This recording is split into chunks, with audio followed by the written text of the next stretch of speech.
বুয়েটে ছাত্রলীগ কর্মীদের প্রবেশ ও রাজনৈতিক কর্মকাণ্ডের প্রতিবাদে ক্যাম্পাসে আজও বিক্ষোভ করেছেন শিক্ষার্থীরা। আলটিমেটাম দেন পুরকৌশল বিভাগের ইমতিয়াজ রাব্বি সহ ৬ জনকে স্থায়ী বহিষ্কারের। ছাত্র কল্যাণ পরিদপ্তরের পরিচালকের পদত্যাগও চেয়েছেন আন্দোলনকারীরা। ১, ২, ৩ ঢাকায় জমি জিতে নিন ১০০% ক্যাশব্যাক সহ ২০ কোটি টাকার পুরস্কার। ছাত্র রাজনীতি ঘিরে বুয়েটে শিক্ষার্থীদের এই আন্দোলন।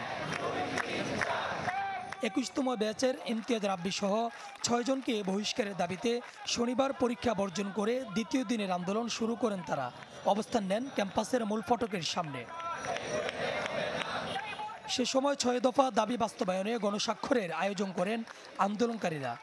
উক্ত ঘটনায় ইমতিয়াজ রাব্বির সাথে বুয়েটের বাকি যে সকল শিক্ষার্থীরা জড়িত ছিল তাদের একাংশের নাম পরিচয় আমরা ছবি এবং ভিডিও ফুটেজের মাধ্যমে চিহ্নিত করেছি। বুয়েট ক্যাম্পাসে রাজনৈতিক অপশক্তি অনুপ্রবেশ করানোর চেষ্টা করায় এদের সকলের বুয়েট থেকে স্থায়ী একাডেমিক এবং হল বহিষ্কারের দাবি জানাচ্ছি।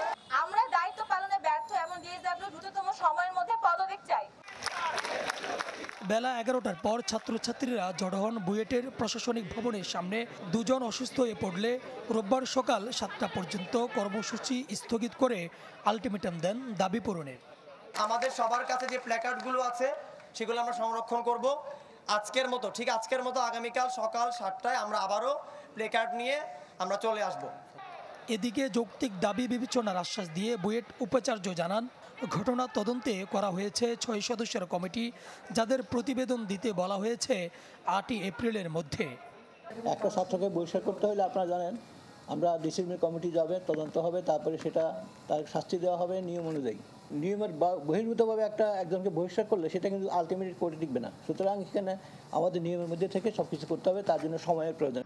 ২০১৯ সালে শিক্ষার্থী আবরা ফাহাদকে পিটিয়ে হত্যার ঘটনায় চাঞ্চল্য তৈরি হয়েছিল দেশ জুড়ে। এরপরই ক্যাম্পাসে ছাত্র রাজনীতি নিষিদ্ধ করে বুয়েট প্রশাসন। তবে সম্প্রতি একটি ছাত্র সংগঠনের তৎপরতার ভিডিও ছড়িয়ে পড়লে আন্দোলনে নামেন সাধারণ শিক্ষার্থীরা। সুলতান মাহমুদ আরিফ, চ্যানেল 24, ঢাকা।